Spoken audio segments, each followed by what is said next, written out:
Stimate colleghe, colleghi, studentesse, studenti, signore e signori, buongiorno. My name is Marcello Romano. I'm a professor of Space Systems Engineering here at Politecnico di Torino.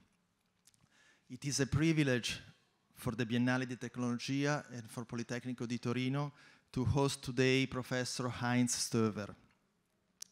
Professor Stoewer is a world expert in the field of space systems engineering. He is an emeritus professor of space systems engineering at the Technical University of Delft in the Netherlands. He was the first to hold this chair in 1986. Professor Stoewer also worked at Airbus Space and Defense, at Boeing in the United States, at the European Space Agency, and at the German Aerospace Center, DLR. He also a member of the board of OHB and a distinguished visiting scientist at the NASA Jet Propulsion Laboratory. Professor Stoewer is a former president of International Council of Systems Engineering, (NCOSE), and he is the recipient of many prestigious recognitions, including the Netherlands Space Society NVR Space Award 2022, the Institute of Electrical and Electronic Engineers IEEE Simon Ramo Medal 2018.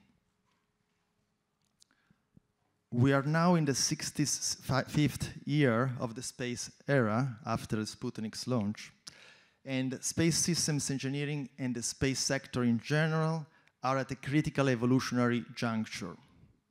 Comparable as regards to the aviation realm to the introduction of the jet engine between the 30s and the 50s, or as regards the information technology to the invention and introduction of the World Wide Web in the second half of the 90s.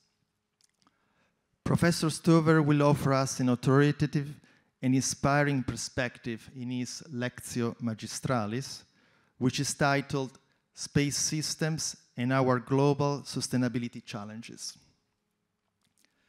I'm glad the Biennale organizers used the designation Lectio Magistralis, as the Latin word magister carries in its meaning a connotation much deeper and broader than any other academic titles used nowadays. It is now my distinct honor to invite to the podium Professor Heinz Stoewer. Thank you, Marcello. And I would like to say, Magister, the floor is yours. Thank you. Good morning, ladies and gentlemen, colleagues, students. Space is, particularly here in Torino, present all the time. But so is sustainability, one of the big challenges that we have as humankind these days. So I'm trying to see that the two of them, space and sustainability, might possibly fit together. You're the judge, and we'll see that in about 45 minutes from now. So, you thought you're in Torino. Really, are you? Well, I'll let you show another place where you didn't think you might have been. You're really out there somewhere in the universe, in this case, in our Milky Way, a little spot somewhere which is practically indiscernible if you look through the width of our universe. But keep one thing in mind, and that's why I put this chart up. Space has many dimensions, and I put this chart up to give you the dimension of we have learned through space and astronomy, obviously, since many centuries before, that we're just a little spot somewhere in the universe. That should make us proud, but it should make us modest at the same time. Now, before I enter my presentation, let me share with you my great pleasure to be back in Torino. And I explain that in a moment, but first I would like to give a very sincere thank to Professor Romano for having brought me here for this lecture, which I do with great pleasure. The reason why I'm so happy to be back here is because I spent quite some time in Torino in the 1970s. I was the first program manager of the European Space Agency to develop Space Lab. And at that time we started at zero knowledge. We started on a white piece of paper. It was what we call, nowadays, it was a startup at that time. And this development of Space Lab has led to lots of things. I was out yesterday in Thales Alenia and saw the full production halls, which goes beyond what we dreamt of at the time that we started Space Lab. I had many other relationships with Italian colleagues. For example, we pursued the tether concept, two satellites connected through a string together. We flew a number of radar missions, full radar missions in the shuttle, and many other things. And obviously, Columbus and the space station development were also very, very close collaboration between Germany and Italy. So, Space Lab is really the start of the Torino space development. When I first came here, Professor Valerani, who is a very, very close friend and who I've just visited a couple of days ago, started in a bullpen without a fax, without a secretary, without anything. So it was really startup from the very beginning. And we were all a young, very young crew across Europe, but we said, arms up, we go do it. And I'm so proud that what has happened and come from there. And I brought two mementos with me.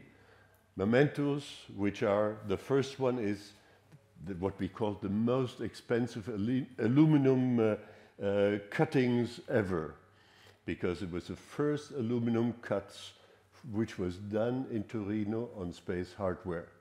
And the second one was the first welding that was done on aluminum structures, which eventually brought us into Space Lab and beyond.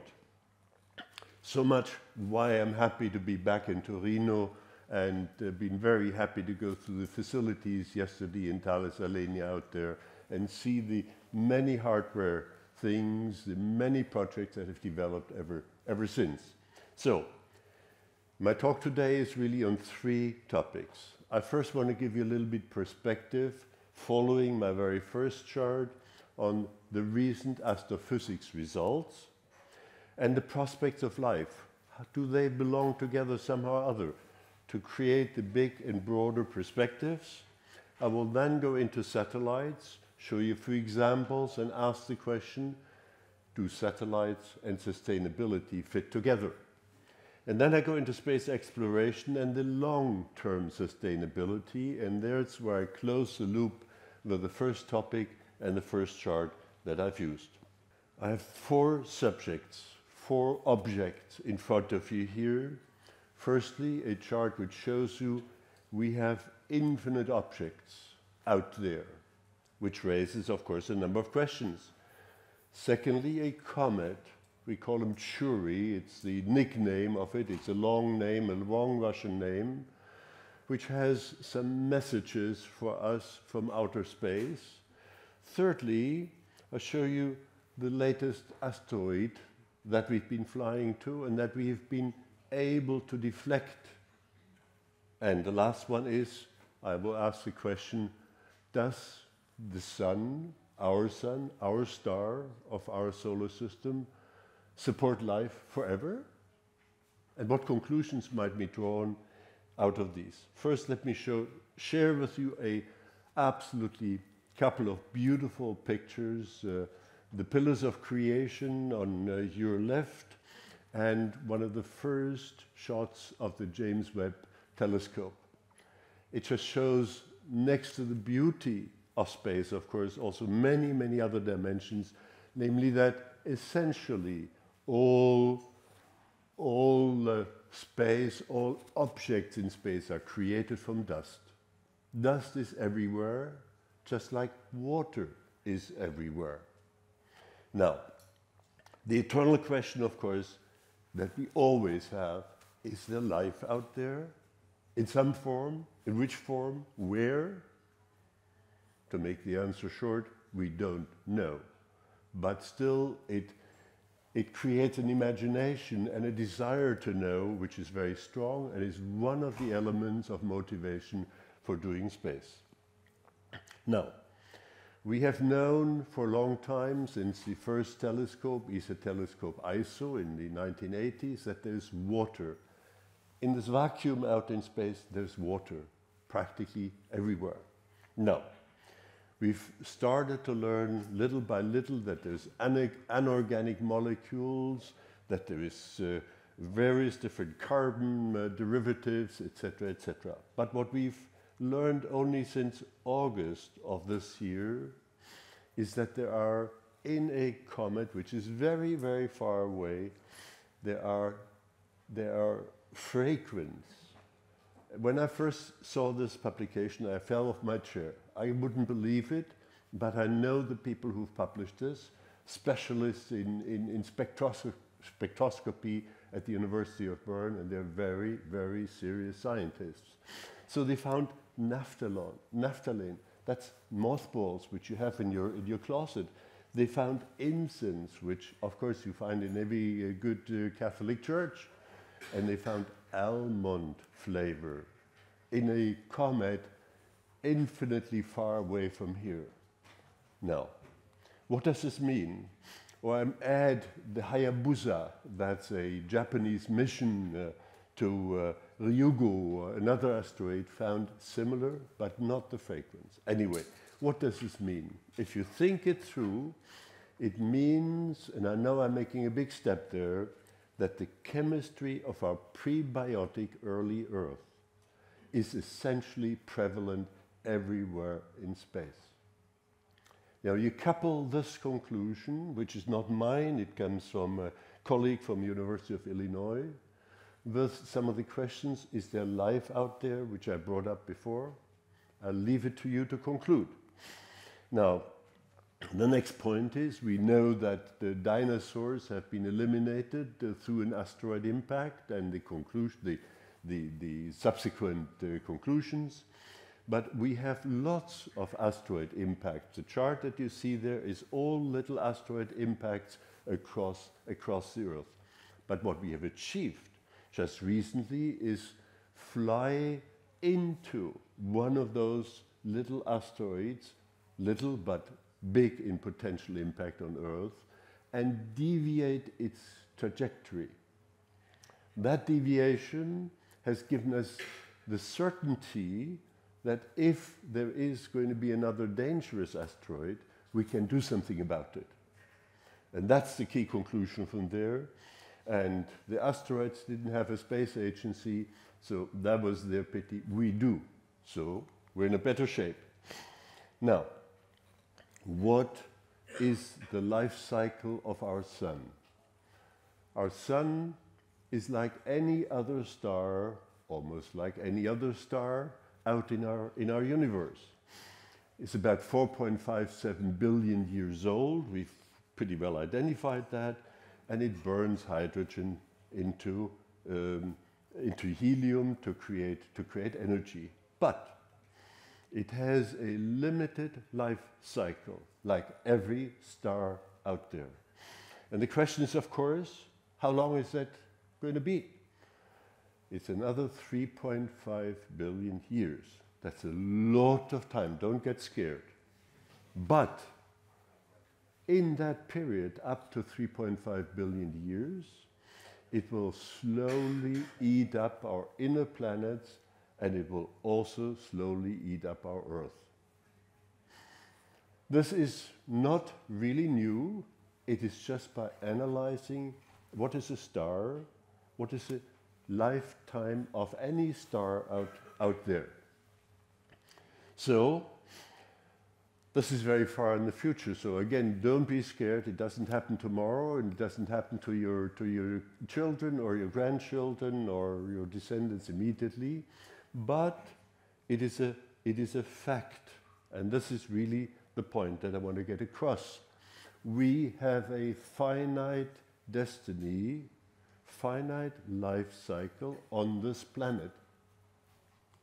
Okay, so what do those astrophysical observations tell us? Firstly, there's infinite bodies out there. Question, is there life? We don't know. There's lots of molecules out there which not only on Earth, but many other bodies in this universe will also exist. Our sun's lifetime is limited. I mentioned this very clearly. Now, you could take the pessimistic approach. Stephen Hawking said, we are behaving on this planet in a way that he says we have only 100 years to go before we blow up this planet. This is a very pessimistic view, but I had a recent discussion with a close colleague in ETH Zurich. Says, this is pessimistic 100. I give the Earth another 1,000 years. Now, I leave this observation with you. Don't want to debate it, but the Earth has a limited life cycle. So in conclusion, this is now my conclusion where I come back to space activities, space systems. We have indispensable options. We need to create options for the future of mankind and long-term survival. There's another dimension of space which you may not have thought about at all so far. So far, the very, very, very broad picture. Let me come to more practical things. Satellites and short-term sustainability with a question mark. My first point is, what is sustainability? And I don't want to go into this one. There's hundreds of definitions, but it really has to do with resources minimization, with maximum reuse, and with minimal environmental impact. It is really about circular economy. And the circular economy simply says we need to do these things which I've stated in red in the chart before.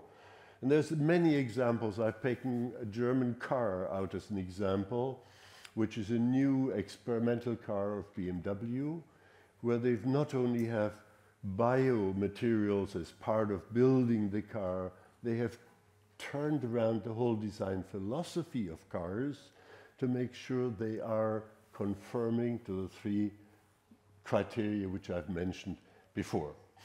Now, space has come a long way.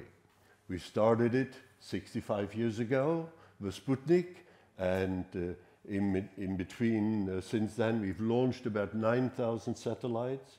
We've had about 600 astronauts up in orbit, and the space sector has created an economic dimension which is enormous and which is going on a very clear slope up there.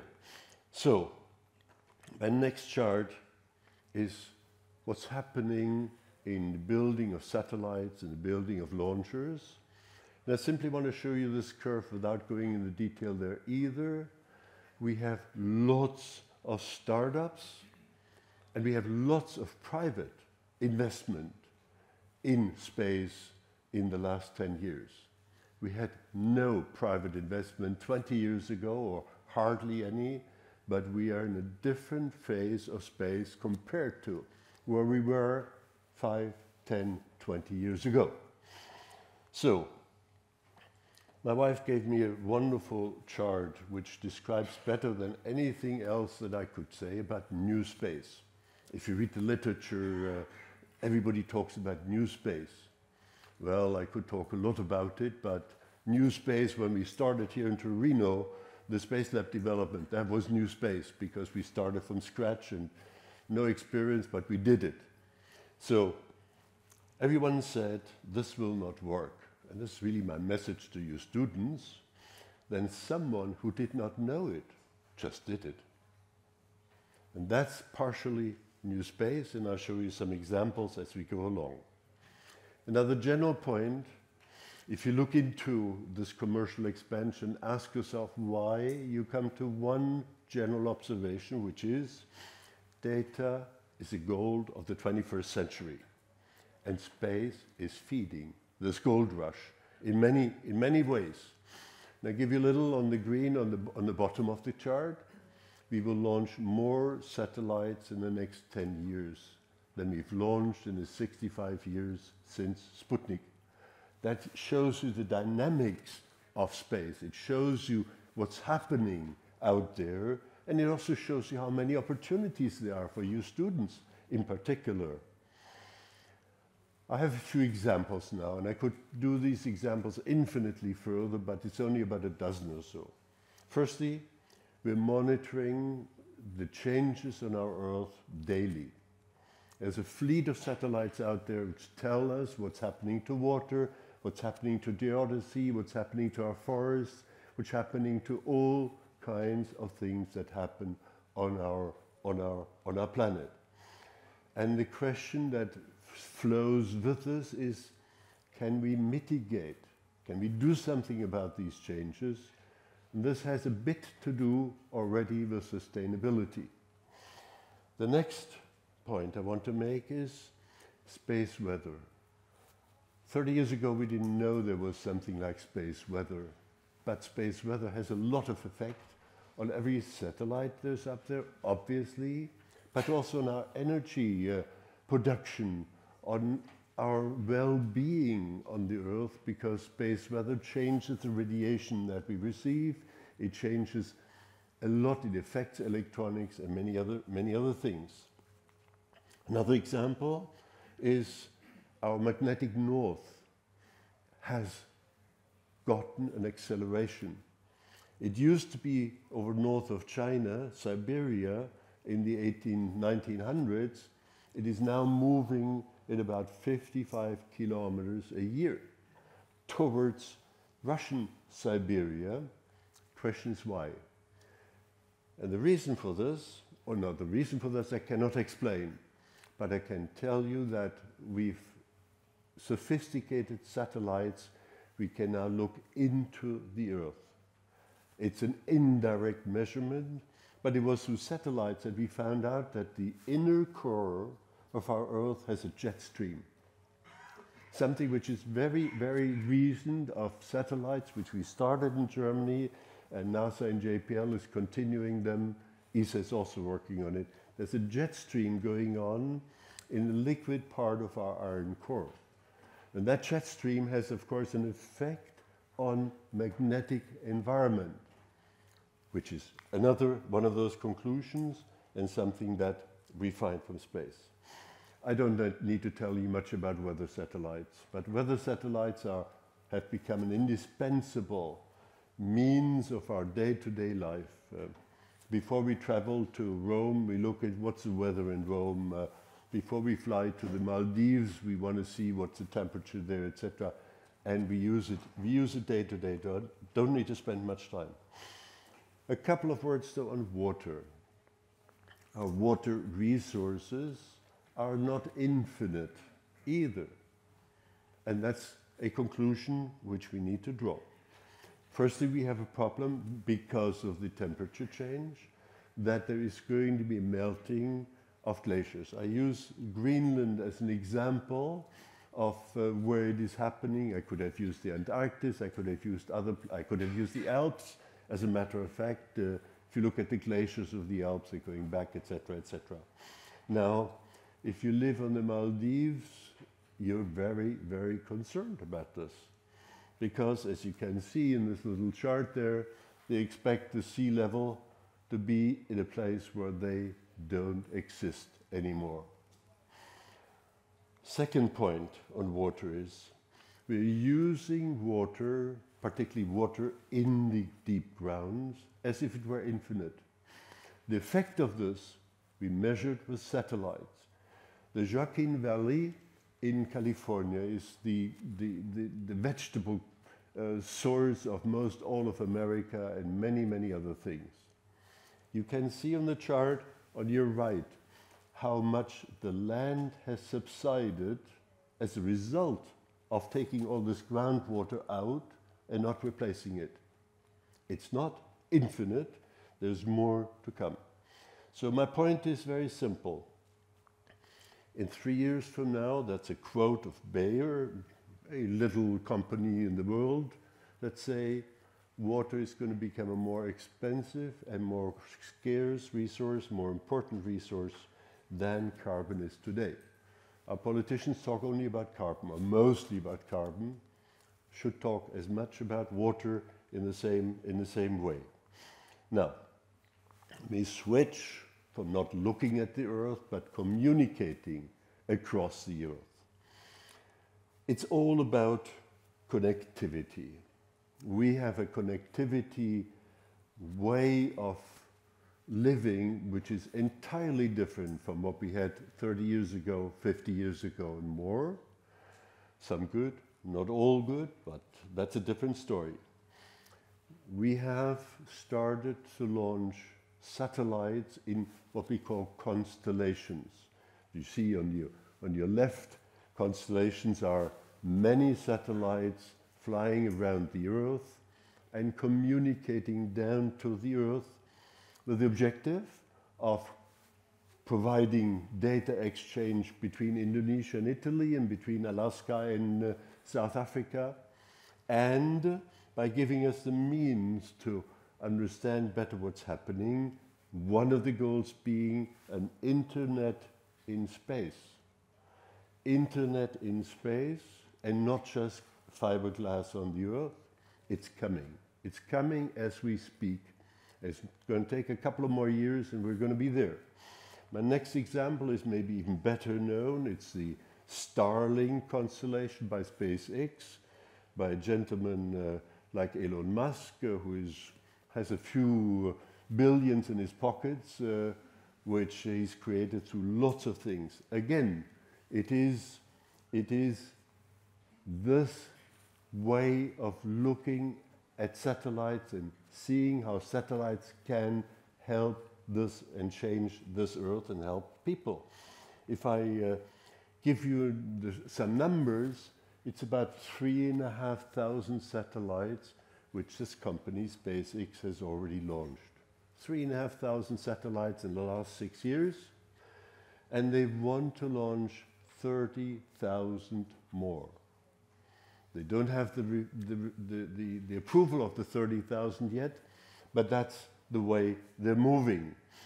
But as a side remark, it's the Starlink constellation that has helped the Ukrainians conduct their defense against the Russian forces in a much more effective way than anybody has ever thought before.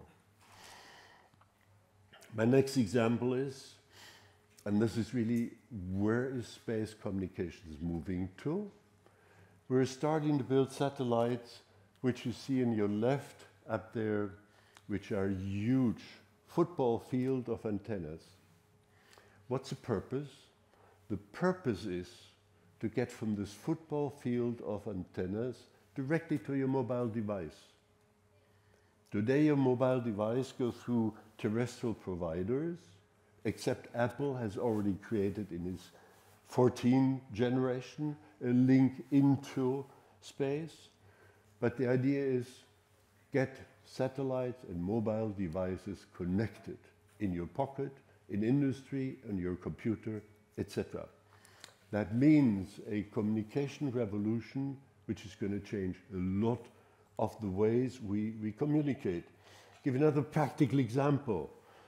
You can ask the question, why is it a Chinese auto firm, automaker, who is planning in the order of 1,000 more satellites to support just their car fleet for autonomous driving? Why is it not Fiat, Volkswagen, Mercedes? I don't have the answer to it. But it says a lot of things about what you can do with satellites, and that a company building cars can afford 1,000 satellites if their economic model supports it. And obviously, they're working very intensely around this. Another example, navigation satellites. A couple of days ago, my wife and I, we drove from Lugano to Orta Lake. Without navigation, I think it would have taken twice as long.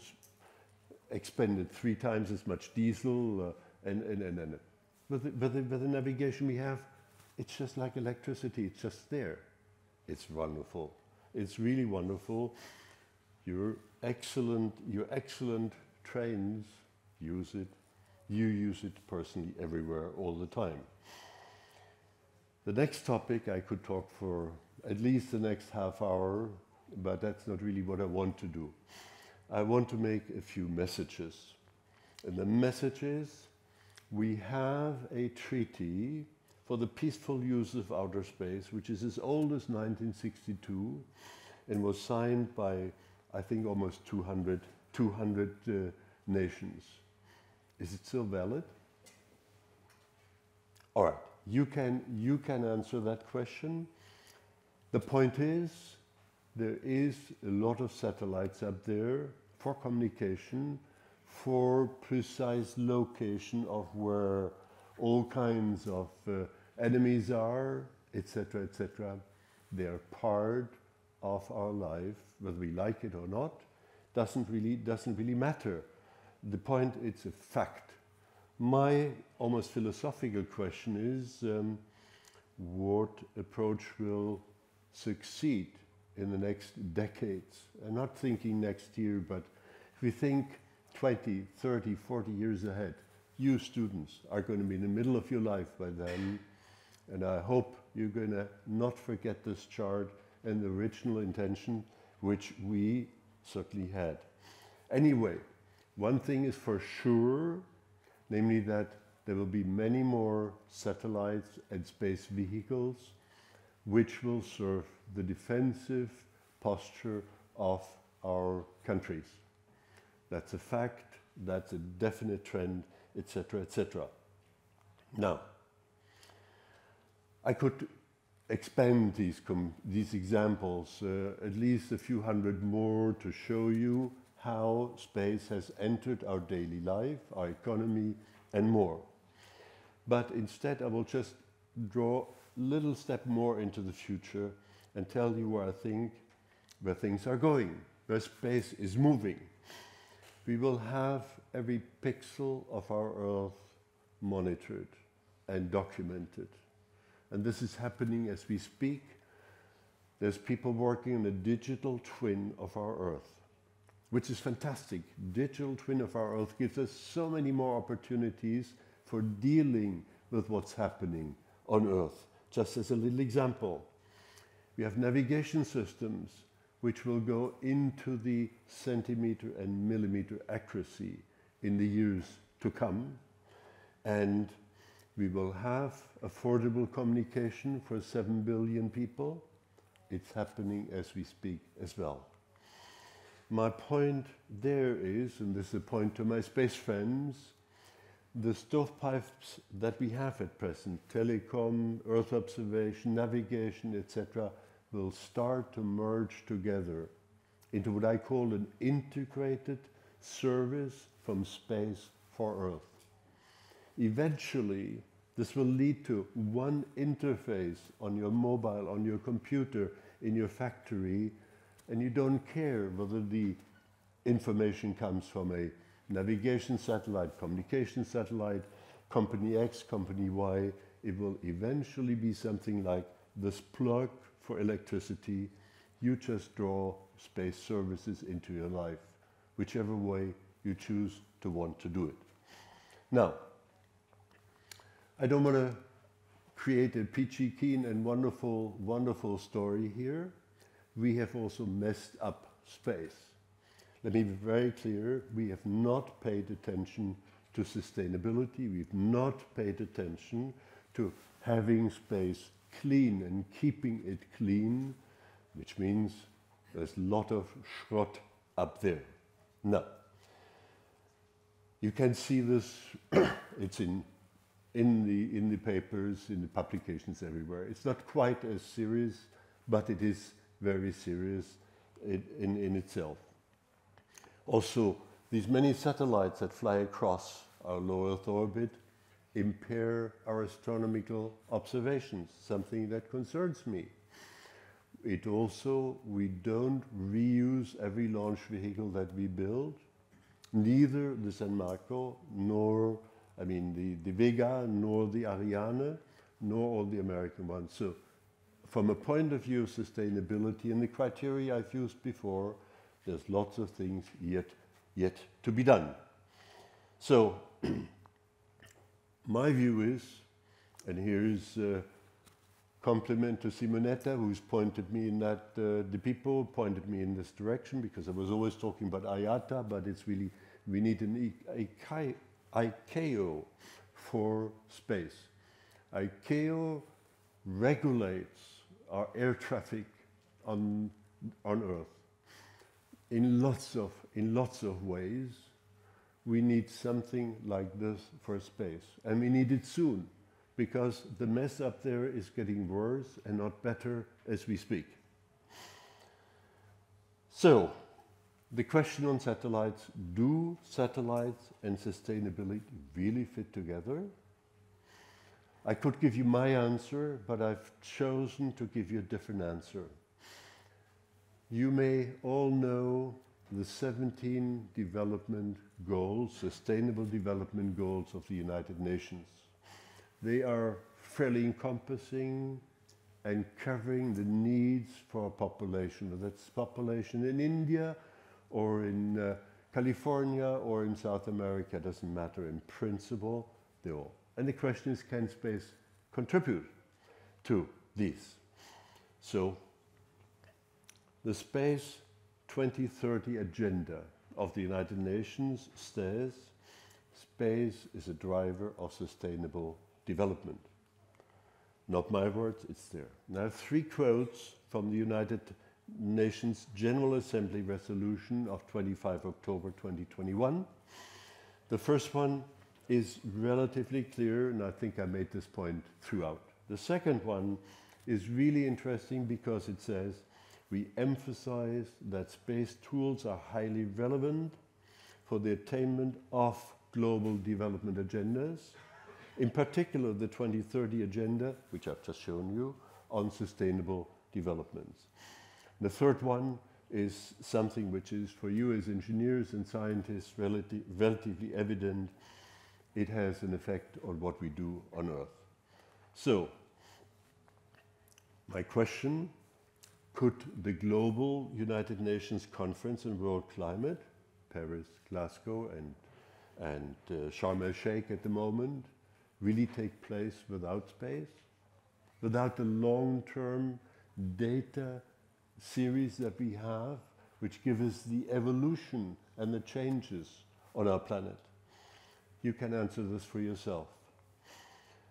The next question is, can the European Green Deal work without satellites? I've heard many pitches on the Green Deal. I have heard no one speaking about space in that context. I think they're wrong. They're just not paying enough attention to what is happening around us. And I could go on and on and on. Automated driving, we've talked about it, autonomous driving particularly, or the conferences on the planet which are going on, etc., etc., etc. So my conclusion is now the Green Deal and our planet's sustainability are unthinkable without the input and the support that comes from space. Change of subject. I go now into exploration. Close to Torino, what's happening here, obviously. And my first point is to show the ISS, the International Space Station, up there. Obviously, I have an emotional attachment to the space station because it grew out of our Space Lab work, our Columbus work, and there's a lot of elements up there from Italy, so from not only Italy, but from Torino.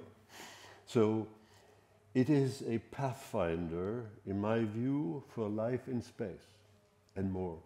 Because despite the war that's going on at the moment, despite the upheavals that we've had and the political complexities that we've had across the world the last 15, 20 years, it still works. Our astronauts up there work as friends.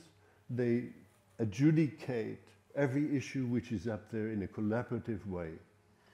Isn't that a model for us? The follow-up, and you can see it out in Thales Alenia, are commercial space stations. Commercial space station is a natural one. I personally, but that's very, very personal, shrug a little bit by the idea that there's only commercial people out there operating space stations. And my question, of course, is we do not have a European space station, small or large, at all. So do we need to rent a condominium on a Chinese space station if you want to be up there? Send our astronauts to an apartment in an American space station? Well, we can debate this a lot. There is nothing ongoing at the moment to lead us to a decision, except there is a big committee going on at the moment, which is delivering results next year and making some recommendations. So, space tourism. You can hardly open a newspaper without space tourism being in there.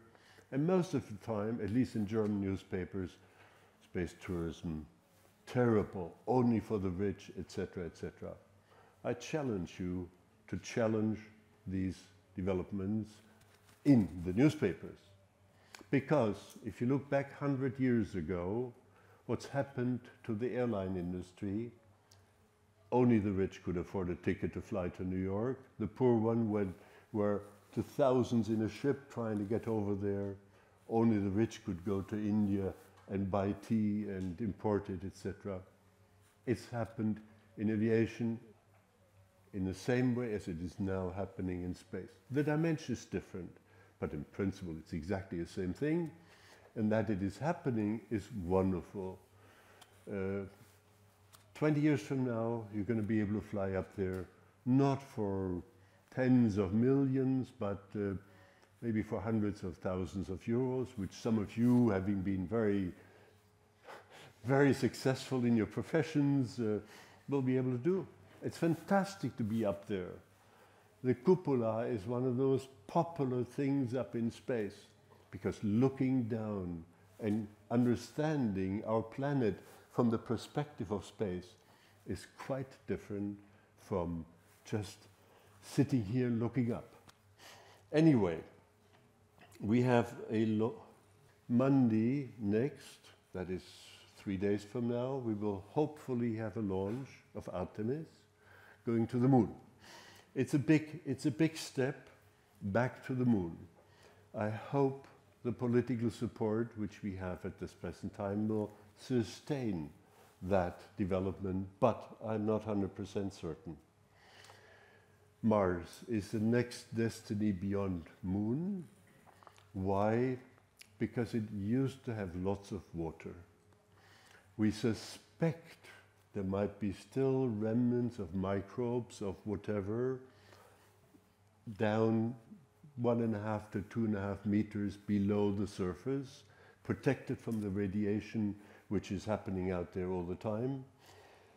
We are even going one step further, and that step further means we're going to bring samples back from Mars in the early 2030s, and that's going to be a wonderful cooperation between Europe and the US.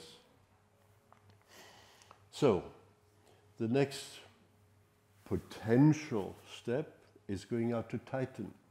Titan has a methane-based atmosphere, and methane is, could be life-supporting in many ways. We don't know so far. We've landed one European probe on it, but that didn't have enough sophistication. Now, if you come back to the real challenges and what we're presenting, what we're developing at the moment is a number of new launch vehicles, huge launch vehicles. Some of the hardware is even being built here in Torino. These launch vehicles are so powerful that we can imagine the development of human colonies eventually. But I make a big but, or before that I say, what are our options? What are human options if we now think longer term? Firstly, it's of course the Lagrange points. We have wonderful points in space, L4, L5 particularly.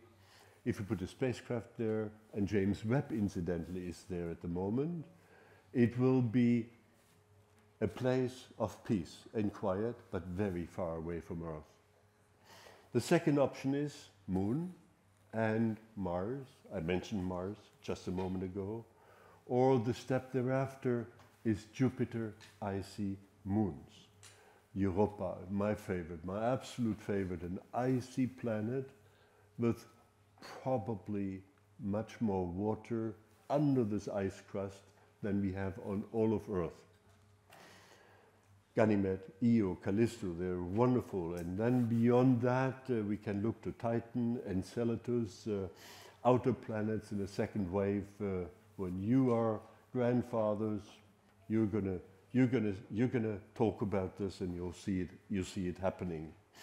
So exoplanets, well, exoplanets, we try to understand what's happening. There are some in what we call the green zones, where there could or could not be life, and we're trying the best with various spacecraft to analyze what's really happening there.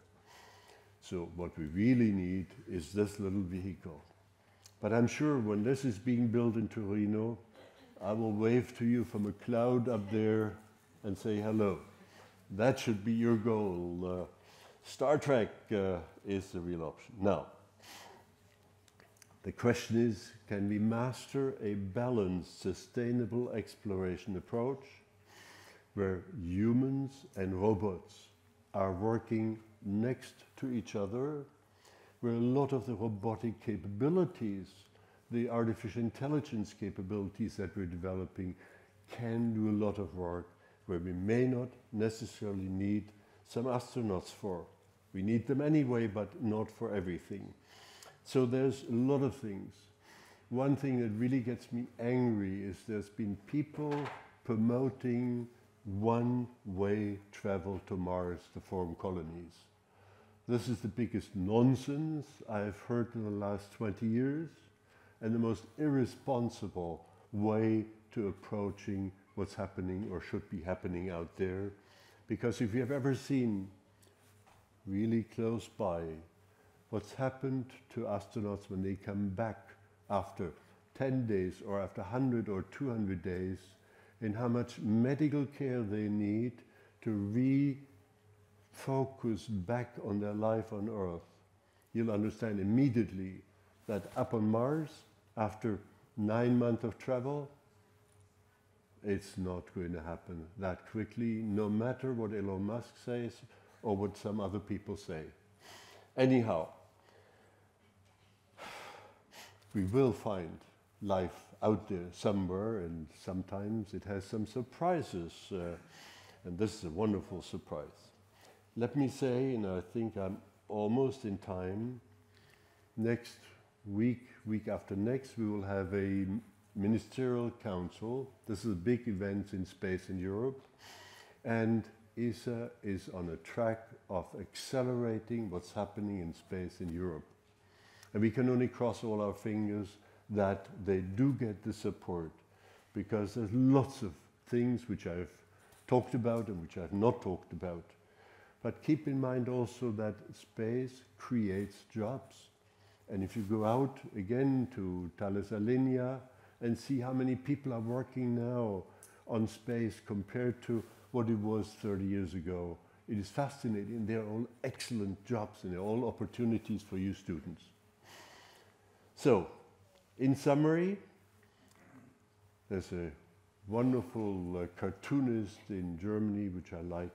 He said, it's very difficult to make predictions, especially about the future.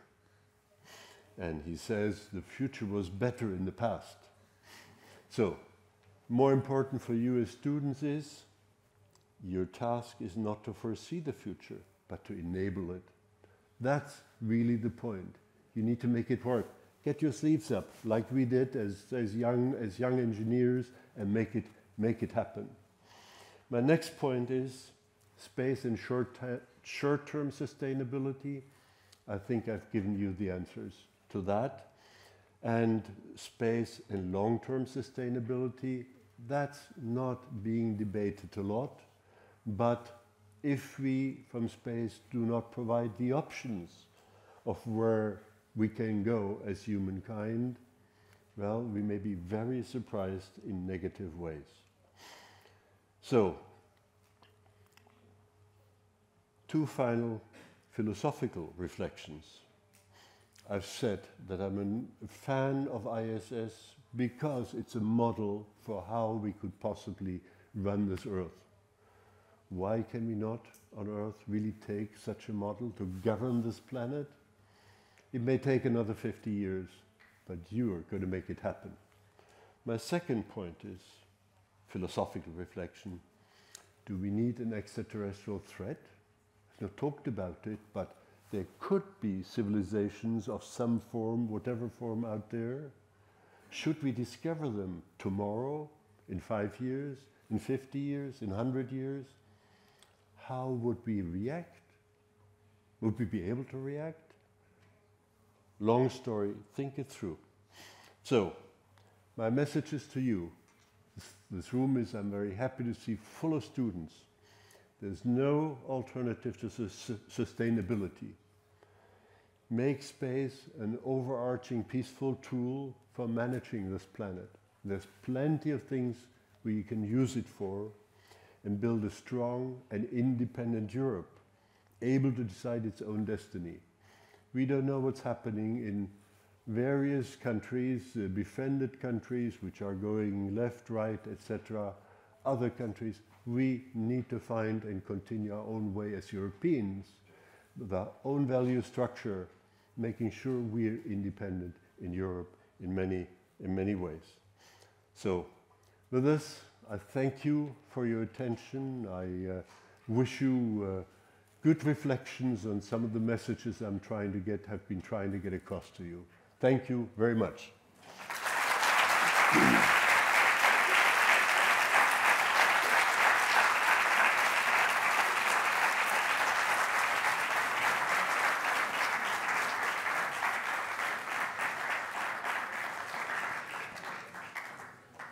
Thank you very much, Professor Stoewer. And I would like to ask whether there is any questions. We have about, I would say, 10 minutes, 5 to 10 minutes to discuss. Who dares? There's no stupid questions, only stupid answers. Shoot off.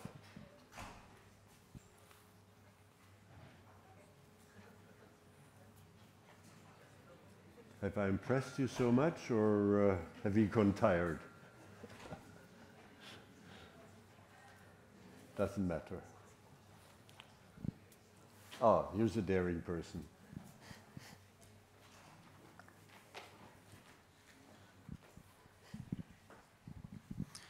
First of all, thank you for the presentation.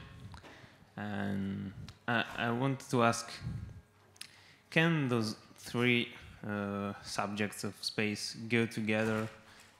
I mean, are they economically sustainable,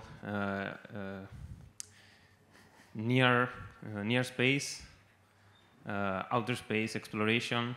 Are they, in particular, those two. I mean, near space, satellites in low Earth orbit, and exploration, outer space, analyzing our galaxy. Are we able to do those two to their best together, or should we focus only on one? I don't. Did you get my question? Well, the answer to this question is very simple. It is not one or the other. The two of them, what we do in Earth orbit and what we do in going beyond Earth towards Moon, towards the outer space, they're two different things in a certain way. They take the same technology, the same launchers in part, etc., etc. The economic impact is on Earth orbits. communication, navigation, etc. There's lots of studies which say outer space we can mine asteroids, bring back materials from out there. It's not economic.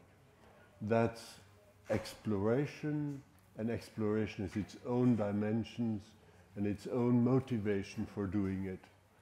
If, by chance, and long term this could certainly be the case, there's also some economic benefit, superb. But it's not the driving motivation. Thank you.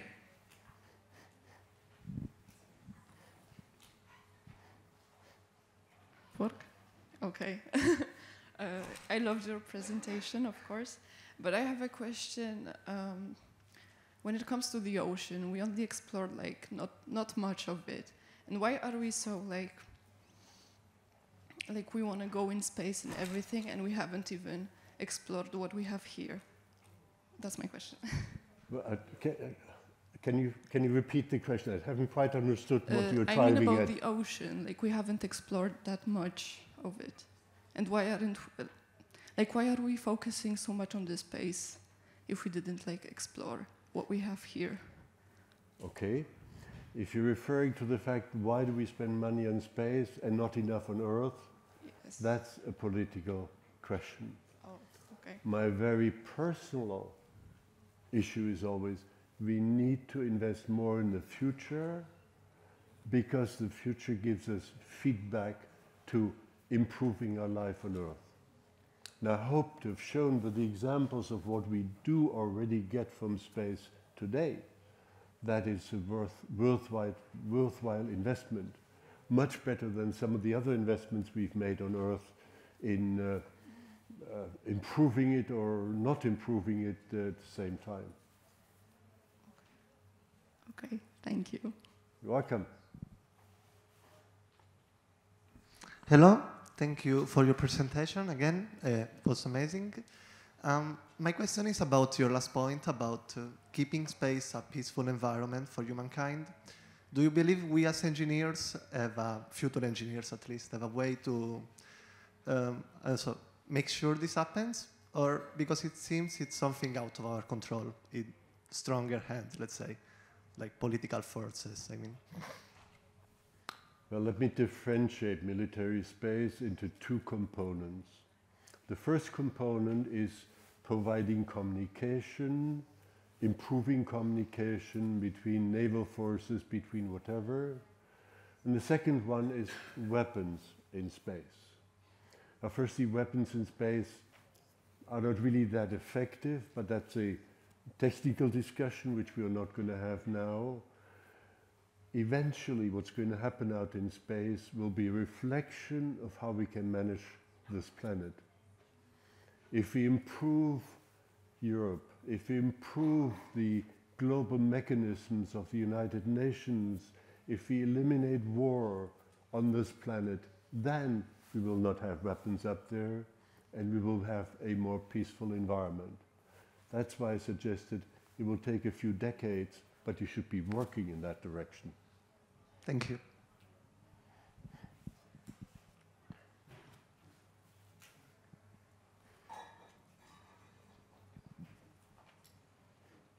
Sir, thank you very much for your presentation. And I was, as you suggested, the solar system will end when our sun will grow in a red giant. So when I think to one of the main problems in space exploration, okay, I think about distances. Okay, we are the universe is very huge, and do you think that humankind will find a way to explore and to find possible other Earth in our universe to live on, or are there maybe other solutions when one day our solar system will finish? The short answer is it's a matter of time.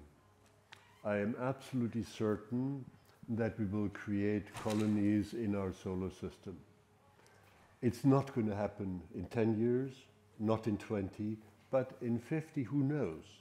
If I think back 50 years ago, where we were industrially or in space in Europe, well, we were this small, and today lots of things are happening if you make it happen. So it's a matter of time, and it needs to be done in an intelligent way. Think back of Apollo, one step at a time. And Artemis is now set up as one step in a time. But it costs lots of money, and I come back to the intervention of the lady up there. It costs lots of money. But if you think where we spend money for other things, not to even speak of defense and others, well, this is what we need to weigh and what you as young people have to gestalt. You have to make it work. You have to have the right vision and make it work. Be as enthusiastic as we were when I was a student, and just go do it. It will happen. Thank you very much.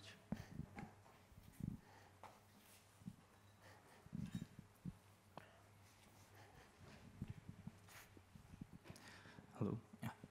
Thank you for your presentation and the insight towards what's going on right now.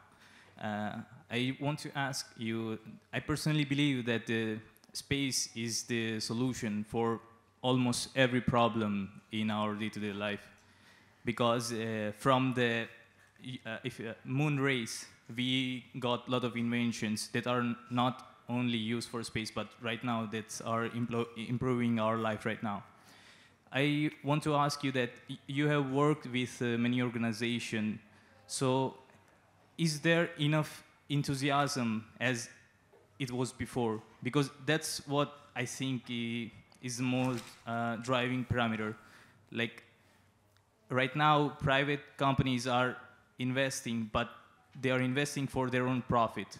Like we as a youth also need direction for this, because we are enthusiastic, but we don't know if there is enough enthusiasm left. That's my question. Well, if space were a solution for all of our problems on Earth, that would be phenomenal, but that's of course not the case. We need to put it back into where space indeed can contribute. This is lots. Second point, that people make money from their space investments is totally normal. That's the side of industry, is to earn money, because they don't invest their own money into new systems, new space stations, new communication satellites just for the beauty of it. They want to make money, and this is exactly what's happened with aeronautics. It started with enthusiasts, it started with government support, it started with all kinds of ways. Eventually it became a business, and it's totally normal. So enthusiasm for space, I think, is very, very, very broad, but we need to have a critical enthusiasm. That's why I showed you space debris, for example. I could have shown you a few more examples where it does not really work perfectly well. But again, let's make it work. Let's make it work, because the potential contribution of space to our life on Earth and to sustainability is much larger than most people realize. Thank you.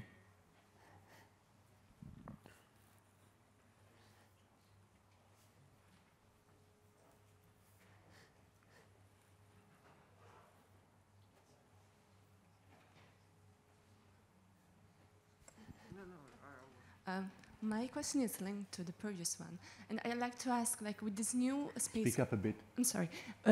With this new space concept, new actors are, like, raising, so private companies. But the solution for you is, like, cooperation. But if we have more people involved, is not cooperation much difficult? Like, because you have to work with more people. So if it's just the agencies, there are few, but like if private companies that have also different concepts, for example, for Elon Musk, he has like his own strong ideas. So is not going to be more difficult to cooperate towards a common goal? Well, if you look at the ISS, it's a perfect proof that it can be done.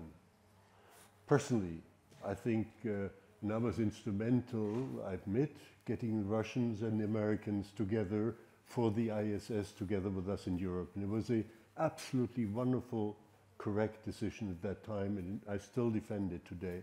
We should have also gotten the Chinese and the Indians into it. Okay? That didn't happen for political reasons, not for reasons that we as space engineers or scientists would have liked to see.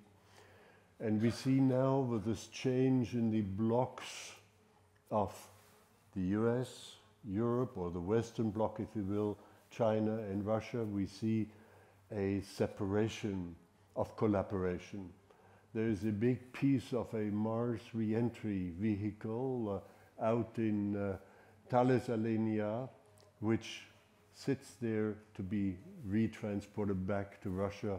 A very, very sad thing, because, not because of something that happened from space, but because we on this Earth didn't continue to work peacefully together. So you can turn this whichever way you like. That's why I say, let's make sure we have an independent Europe, a strong and independent Europe, with which we can indeed make sure we determine at least our destiny in the right way.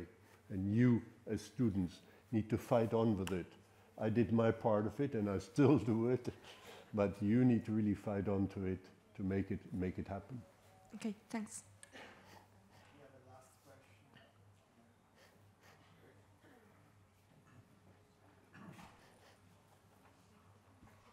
Thank you very much, Professor. I will be very brief. Which suggestion would you give to young professionals that are working on space law and space regulation? Well, I think I've given you the real insight into what is happening on the legal and political side. We need to make sure that the original treaty of the United Nations continues to live and work on this. It needs to live in terms of also its legal contents, because the world is changing and regulations need to be updated as we go. But keep it updated in the same esprit of making space a peaceful place to live together. That's my recommendation.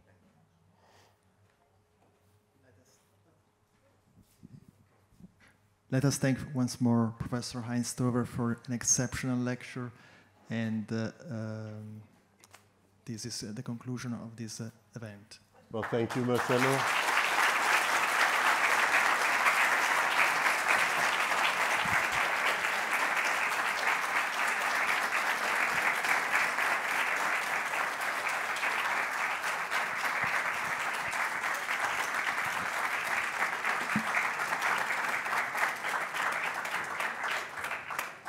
Thank you, and good luck to you.